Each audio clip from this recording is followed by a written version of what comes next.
Hello beautiful people, you're welcome back to Rennie Gold Crypto. In today's video we are going to talk about how to secure your Trust wallet. Okay, and this video is going to help you a lot because last year we saved about 10,000 people, so stick to the end of this video. Okay, if you are new to my channel, don't forget to subscribe because we talk about crypto and every other thing that you may like about crypto. Go check us out, and we make predictions on here as well, so make sure you subscribe and turn the bell notification.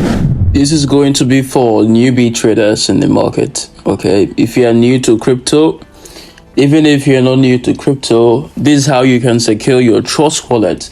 Securing your Trust wallet is one of the first things you should be doing. If you are as well into airdrops a lot and you are often using your Trust wallet, or if you already have a Trust wallet, you need to secure it. So the first step is going to be come to your settings right here.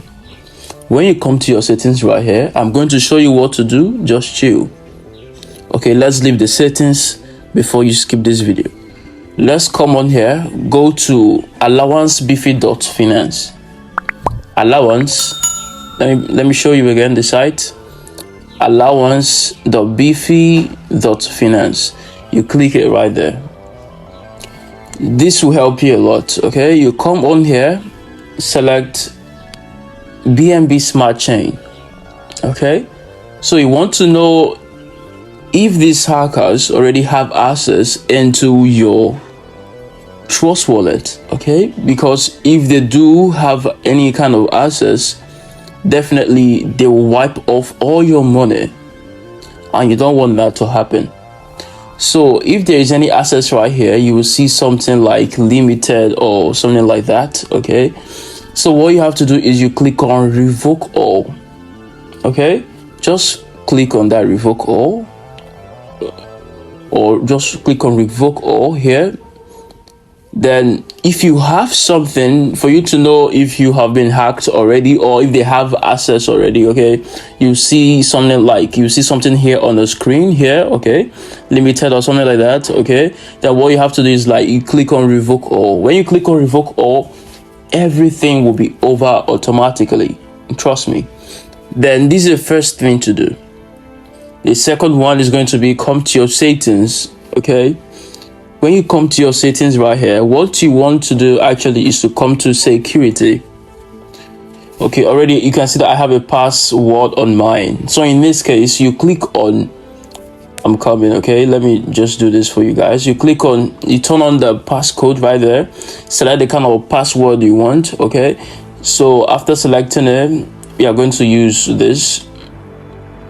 Make sure you have don't use one password, but put in something that you can remember that only you will have access to. Okay, make it to be confidential as possible. Then we are going to do this again. Okay, so after doing that, make sure this is on immediate, very important. Okay, the next one is to make sure that the transaction signing is turned on. The reason why for that is because if you don't turn that on, okay, these people are going to wipe off everything you have in your wallet. Like if you have money in your Trust wallet, they can wipe it off without your consent actually. Although they may ask you for your passcode. Okay, and don't forget why this transaction signing is here is because whenever they want to wipe off or whenever they want to take out your money, it will ask for your consent first. Then if you sign it, like agree to it and click on okay, agreed, okay, then they wipe it off. But in this case, you're making security very hard for them. Okay, so that's how to secure your Trust wallet. Follow me for more videos like this one. I have many videos for you, and make sure you subscribe to my YouTube channel and turn on the bell notification so you don't miss out.